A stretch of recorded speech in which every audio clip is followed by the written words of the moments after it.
Hello and welcome to another episode of the Cleveland Sports Bros podcast. I'm Matt alongside my brother Nick. Nick, how are you doing today? Great, ready to talk about Cavs basketball.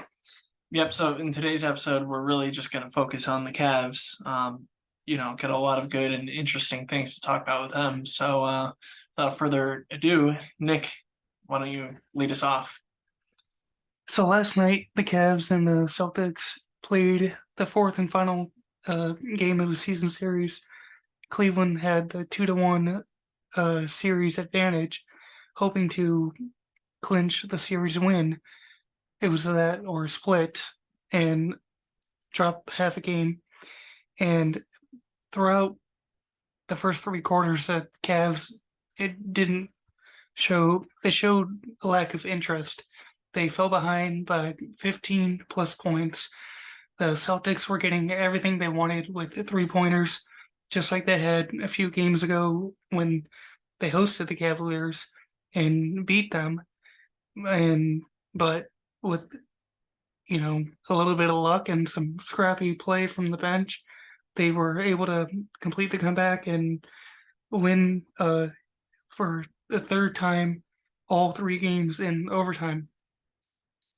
Yeah, for sure. And it, you would think that winning those close games, those overtime games, should help the Cavs if they face them in the playoffs or whoever they face in the playoffs.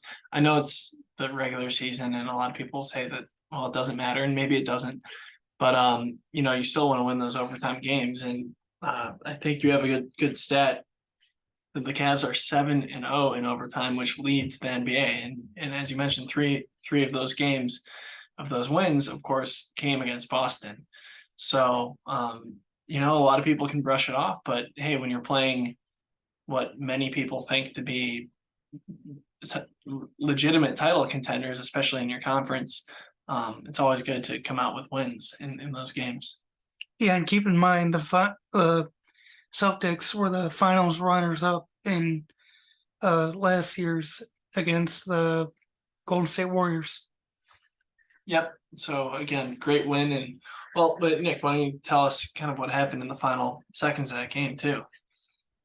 Well, like Coach Bickerstaff mentioned, any win is great. You always want to find a way to win, no matter what it takes. But in the final seconds of the game, with .8, Grant Williams was fouled, and with the game tied at 109, there was some small silent smack talk between Grant and Mitchell. Grant said, "I'm going to make both of these," when he really needed one of them to assure the Celtics would walk away with a win.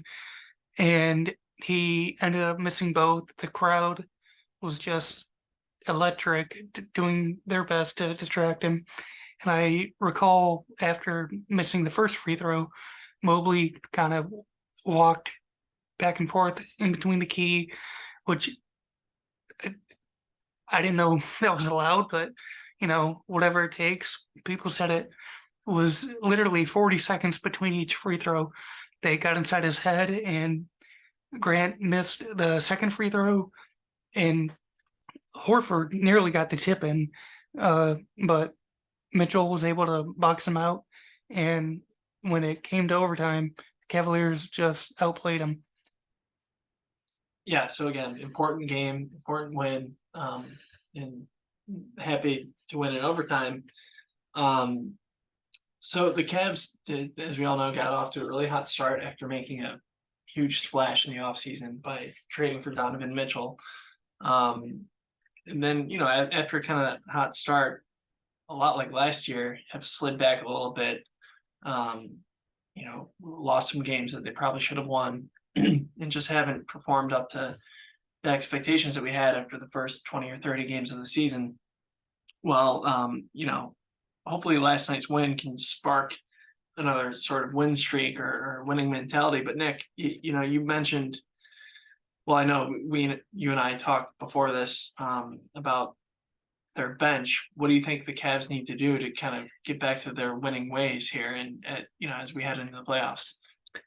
Well, you mentioned the word spark, and that's exactly what Lamar Stevens gave them off the bench last night. And just days before this victory against the Celtics, fans would be on the air on Twitter saying we arguably have the worst bench in basketball, and that may be true. But last night, uh, some fans may not be extremely familiar with them up until last night. Small forward Lamar Stevens was extremely electric and aggressive. He recorded 8 points and 8 offensive rebounds to help the Cavs get extra possessions in the fourth quarter and overtime. And he was not only getting rebounds, but diving for the ball, doing whatever he could to get the Cavs extra possessions. And in the fourth quarter, he also hit a big three that tied the game. So we hope to see more out of Lamar and everyone on the bench. It takes every player. Ricky Rubio was cold last night. Um, there wasn't much from Dean Wade. I know a lot of fans have expected more from him now that we have lost Kevin Love, and we'll see what happens. But they not only need to play as a whole, from starter to bench, but like Coach Bickerstaff mentioned after the game, they didn't play Cavaliers basketball, their style of play. You can't have these type of 15-point comebacks all the time. While it's nice to win the game, you've got to be ready to throw the first punch and battle from quarter one to the final buzzer. Yep, 100% agree. So all right, well, next for the Cavs, we have them playing at the Heat Wednesday and Friday. Of course, those are going to be some big games, and Miami's fighting for playoff position, right? So they're going to be desperate to win as we head into the final stretch of the season. So it should be some tough tests, especially on the road.